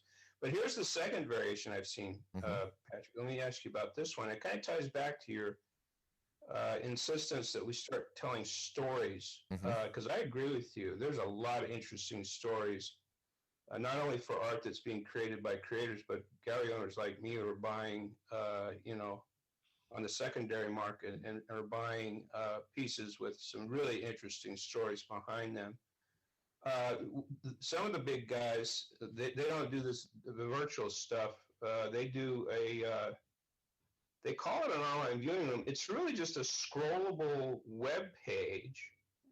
And as you're scrolling through it, it's kind of dynamic and it changes what it's displaying. It kind of tells a story as you're going through and as you're scrolling through. I don't know if you've seen those. Sotheby's is on that approach, as is some of the big galleries are doing that, and that's how they're doing their online viewing rooms. And it really looks like it's a way to to make more of a story about the piece, not just, you know, these wonderful images of the piece. Have you seen those, and what do you think of those? Wesley, I see my aforementioned points. Until you see me doing it, I have not determined that it's something that's going to be valuable to our customers. So I have a heuristic that I operate on, and it's my shiny object heuristic. And the way that I run it is, after I see somebody talking about the new, latest, and greatest thing, I promptly forget about it because it's too new. And then after I see the people that I know, like, and trust as competent marketers start talking about it, and upwards of 5 of them, then I will go take a look and investigate. I immediately put it to the test and I make my gut reaction. But chasing these shiny objects, Wesley, you've been coming onto these calls for a year, dude, constantly coming up with this new thing or that new thing or this new thing or that new thing. It'll never be about a new thing. It'll never be about a shiny object, Wesley. It's just execution on what works in the meantime. Like, if you want to spend your fringe time chasing the shiny objects and finding them, I like it. I like knowing about all the new stuff too. But it's the basics to get things done in the short term, dude. You got it. You got to just focus on the basics. Now, your model's a little bit different because you're a retail art gallery, and so you have some different games to play there than a lot of what we're advocating. But, you know, the number one metric for your business is how many people you get in that front door. The number two metric for your business is how many people you can get on a one-on-one showing where you're showing them their inventory. That's what I think. Well, yeah, and that's ultimately the goal, is to obviously get a one-on-one in a Zoom call. But this is something in the middle, right? Going back to your video of this wonderful story of these photographs. You know, that's not a Zoom call, but you just advocated that as something that would promote the sale of his photographs. So I think what I'm talking about is just a variation on that same theme, isn't it? Do you sell photographs, Wesley? Huh? Do you sell photographs? No. Then why are we talking about photographs? Because that was your example. You were using a photographer who had these wonderful videos and the story behind his photographs. And yes.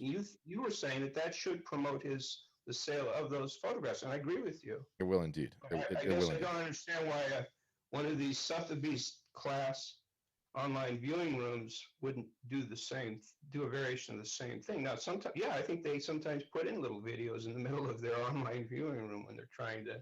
Yeah, for sure they do. And actually, Juan, will you put it on your list to go actually see what an online viewing room is? Because I just arbitrarily shoot from the hip and call it a fancy Zoom call. Let's be honest, it is a fancy Zoom call. But I'd be actually curious to see what one is. Yeah, but Wesley, for you and your business, I don't think that's what moves the needle, right? Like, you need people to walk into your gallery, or you need people to want to jump on a Zoom and see your inventory. That's it, right? So you gotta focus on those things. I think that's what I would say. Yeah, well, you're not wrong about that. I'm working on that. So thank you, Patrick. Thanks, Wesley. And by the way, I pick on Wesley because he's been coming on these things for like a year and a half, and so he always comes in. We have a relationship. I don't normally poke and prod like that. I love you, Wesley. Okay, Heidi, you're up next, and then it's gonna go Pete, and then it's gonna go Faye. Go ahead, Heidi. The question I have is that I'm going to start doing some teaching art videos on YouTube. Okay. Is that good? Is that a good way to market? Well, I think what you're asking is, if you start putting stuff up on YouTube, are customers going to show up and are fish going to jump in your boat? It's YouTube. YouTube is an interesting, interesting platform, right? But you really have to be super involved and super after it to grow a large following on there and really get like a ton of action. Usually that's the case, but the reality is that it's a no-brainer to have because you will get an additional lift, and you need somewhere for the videos to live too, right? Right, So, like, right. we recommend all of our customers get a YouTube account because when you do the live art show, one of the best videos to share after the fact is the YouTube version because it's a little bit higher quality than the Facebook version. So there's all those types of situations where it does make sense. So yes, I do like you to do it. It's a great way for people to discover you. But if your classes are good, I would want you to charge, and so they wouldn't be on YouTube, right? Right. Well, I plan on doing that Yeah, too. I've got a couple other platforms that I'm going to do teaching videos where I'll get paid for. cool, cool. Yeah, So love it. that is something that's on my bucket list to do. Wonderful. Yeah, we have some we have some folks that do extremely well selling courses. Um, Right. One customer, Betty Franks Kraus, her name is, really talented artist, Northern California, I believe, and she gets like, I can't even believe how many students she gets for her live painting classes. She's just amazing, So yeah, it can be a great way to monetize your artistic skills. I love look, I've never met a revenue source I don't like. I really haven't. Right. you Right. know, I've been doing teaching workshops, and Wonderful. I for the elderly, and I've taught for caregivers as well. So I've done that. And to answer that gal who was asking about how many pictures Hmm. to have, well, I did my first show at the Nashua Art Walk here in Nashua, New Hampshire. I was in there and I only had 6 pictures. Yep. And that was what I did the first year because I wanted to get my feet wet. Yep. And then Love each that. year I built it and I've sold. So I have sold. And I've even had I was even interviewed by the reporter from the Nashua Telegraph, and had my work photographed, and I was in the Sunday paper. None of which would have happened if she was just sitting at home creating a few more Mhm. images, right? Like, yeah, Exactly. the stepping out and doing the marketing and showing up at the show. I equate to doing the marketing. Like, there is a residue of success that comes from the execution of the actual doing, right? Like, nobody wants to do it. It's stepping out of your comfort zone, but that's a lot of what we do is just poking and prodding and getting people to come out of their comfort zone. Like, no one likes being on video. No one likes running a live art show. Aside from you, what is it? Is it Rita? Yeah, aside from you, Rita, you love them. Most people don't want to do that, right? They need to be poked and prodded a little bit. And a lot of times that's what we do. And then you do it and you're like, well, that was nerve wracking. And I dropped the camera and my cat came in and I spilt the wine. And the next thing you know, you're like, it wasn't that big of a deal. Just get on with it, right? It works. So great story, though. I love that story, Heidi. Well, I also have been photographed for the City of Arts in Nashua too. So I've been photographed. I'm on their site, and no, I'm out there. I'm Amazing. out there. I talk with people. I tell people stories behind my art, Hmm. and I did one story. One story is my favorite. I did a mouse with some flowers, and what gal saw it and loved it, and I said to her, I said, when my dad was alive, he would look at that. He loved my pictures, and he looked at that and he says, he says that mouse is a little too fat. And I'd say to him, I said to him, I said, well, there's no mice around here that's a size 2. I love it. I love it. The mice jokes end up working so well. I'd have my one buddy, and I mean this is a common saying too, but I got to say one good one deserves another, which is, you know, um, it's the second mouse that gets the cheese out of the trap, right? And Yep. I'd have the one buddy that would like sleep in till like 2 o'clock in the afternoon, and he'd always say that. He'd be like, "It's the second mouse that gets the cheese out of the trap," right? Like, you can take your time. It's like the alternative to the early bird gets the worm. But awesome, Heidi. Did you have any other questions?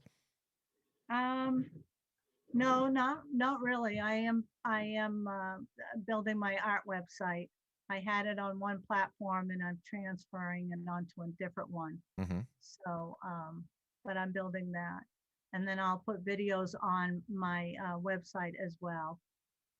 Amazing. And plan on having some free versions as well as paid versions. Yep, love it.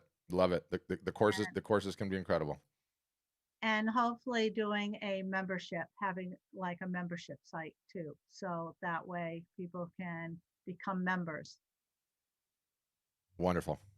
Love it, Heidi. Thank you. Thank you. Okay, Pete, you're up next. Go ahead, Pete.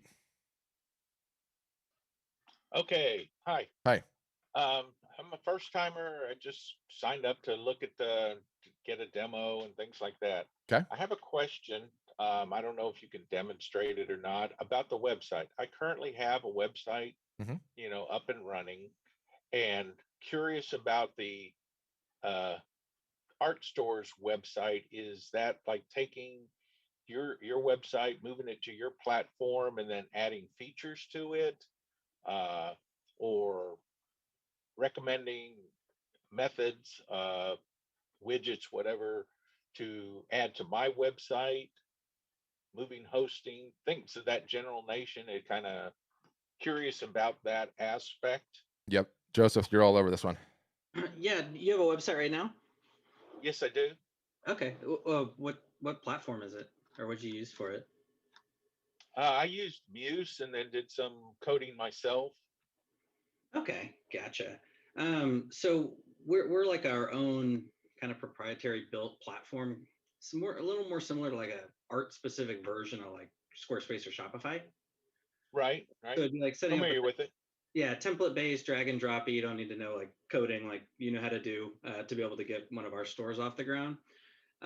So for you specifically, everyone, this varies depending on your circumstance, but if you want to keep the website you have, you can just add a button. Like I pulled up your website where it says shop and make that button link over to the store that you set up with us.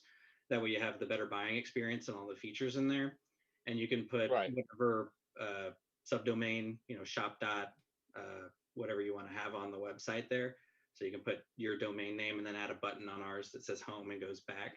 So it's almost like they're going room to room with your little kind of ecosystem of websites. So some people do that, like Pat pulled up Tim Lehman's site. He has a separate commercial site, kind of the same deal, right? And then he uses us for the fine art store. So you could do something similar to that.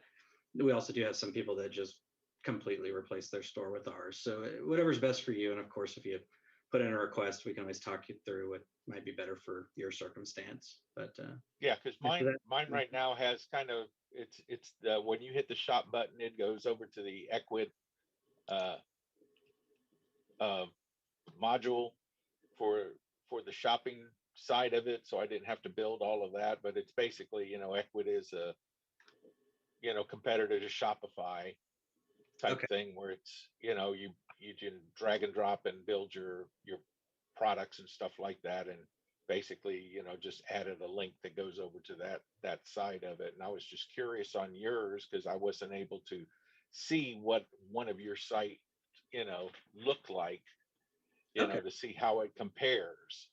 I think Yeah. Is it Joseph, I think I can just show him the Team Layman's site and how it's linked to the Shop Art website. Give me 1 second and I'll do that. Yeah. Pull that up. And then also, yeah, our store ultimately could just replace that other one for you, the gotcha? shopping Okay. cart, essentially. Or I don't know, depending on what you need your other website for, you might be able to just do that all through our store. It just depends on what you prefer. So It basically was to get a presence out there because I know how to develop.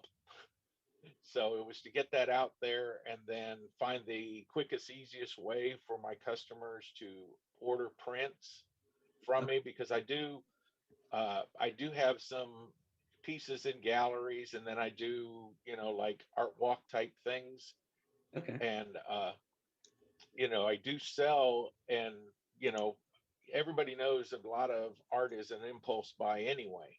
So Mhm. if they're there at an art show or fair and they see something that attracts to them, they buy it, you know.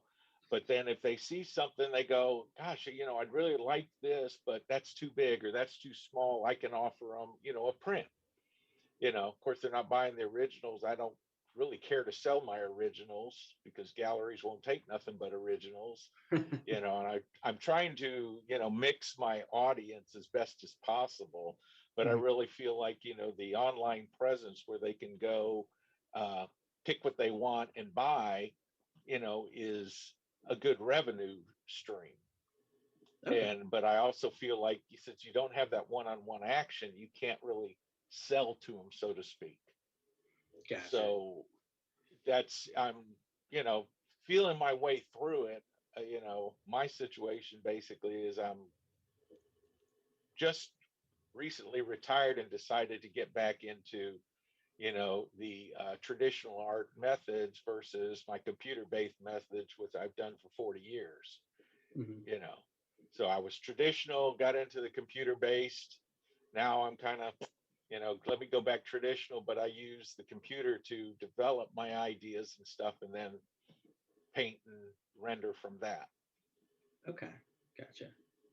Well, cool. Do So you I'm mind if very I share your? comfortable. Can I show your website to everybody? Sure. Do you don't mind? Okay. Well, here I'll show you a No, couple no, things. not And I can show you Tim's real quick too. Again, where that button is. You guys see my screen here? Let's see. Okay. So this is your store. And here's the. Sorry, let me go back to the home page here. So kind of home page, and then when you click shop, it links over ultimately to the store that he has. Now, Tim's is same kind of thing here. If you go to, sorry, I'm going to pull up straight to his art storefront store. But Yeah, with it's this, just Joseph. It's just teamlayman.com, the main site. Okay, cool. Yep.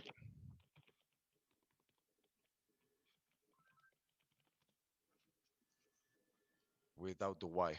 Yep, there you go. Did I spell that wrong again?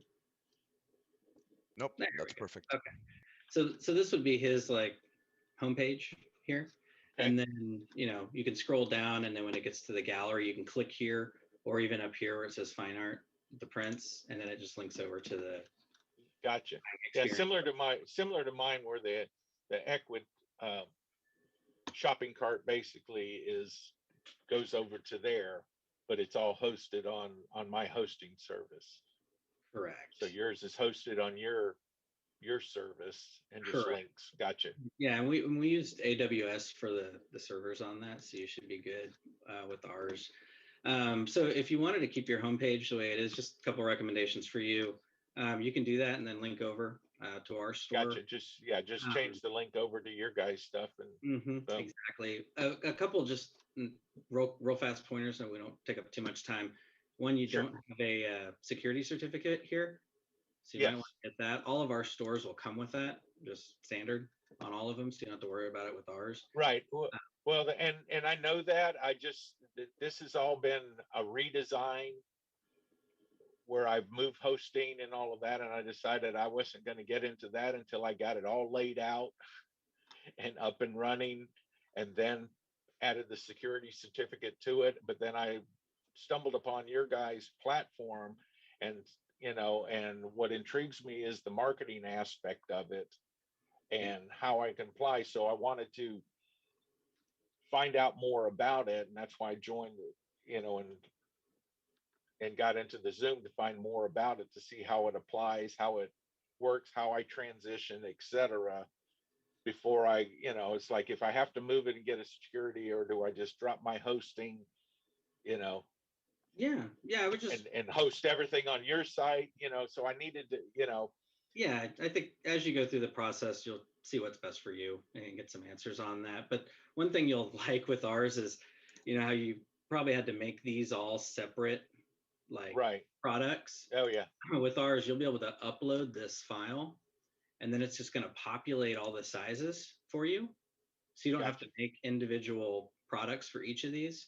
And then all the medias are available for all the sizes. So you're really uploading one product for that, and you're able to offer all the different prints. So it's nicer, and it'll save you a lot of time, especially long term as you keep adding art. So those would be some nice things.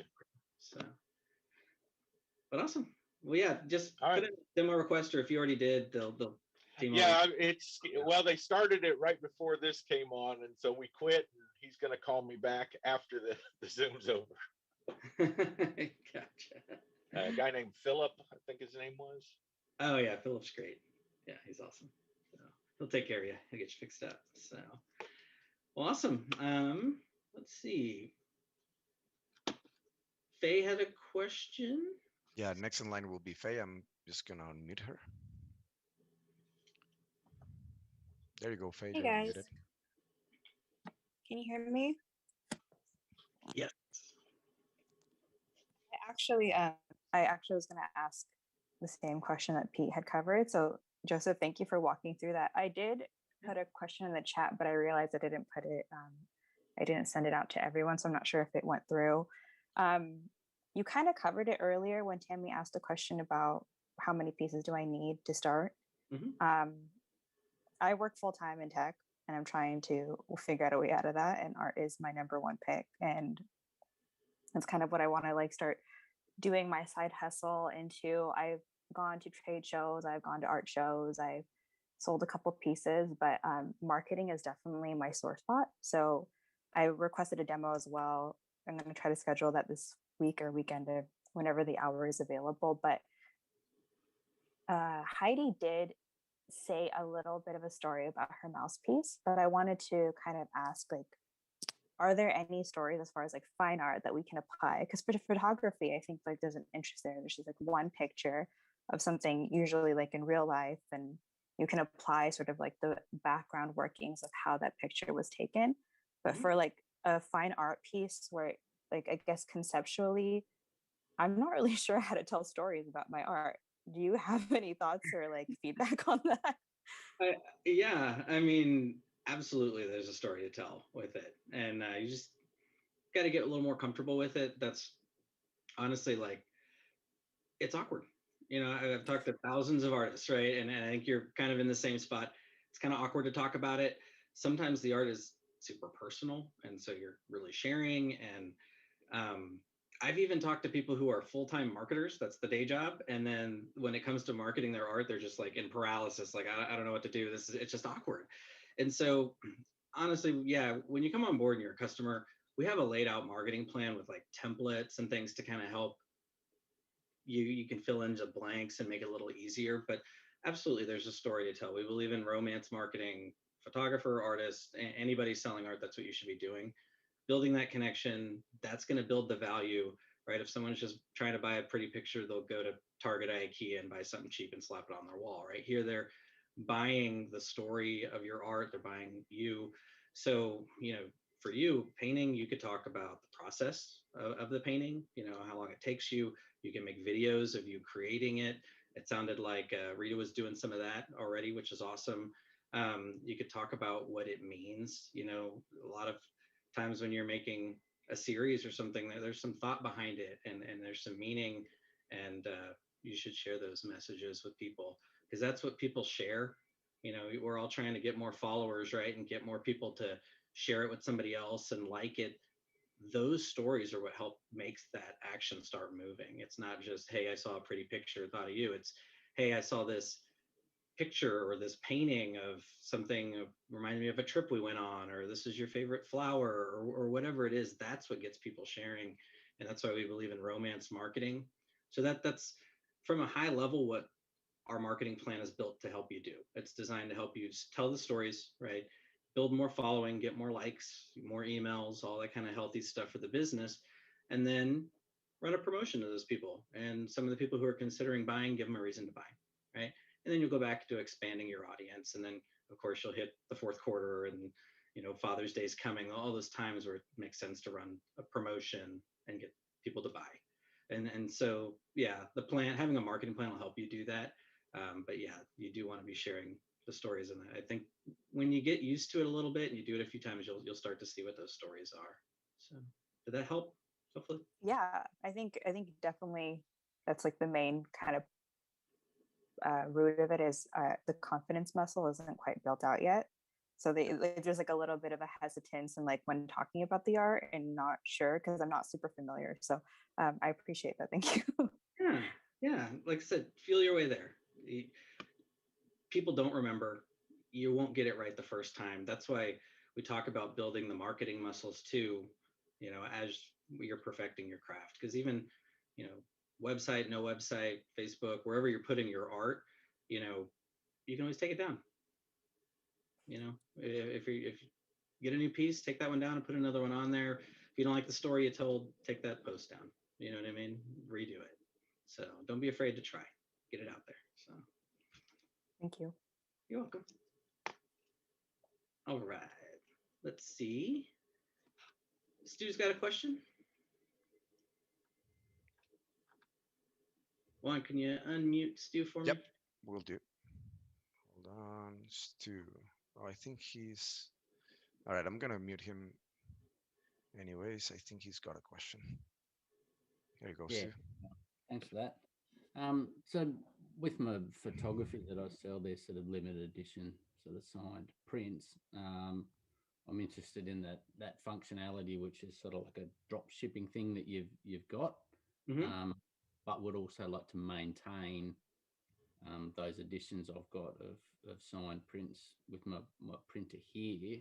I was just curious about how that might work, and how not to get tripped up with inventory and bits and pieces like that.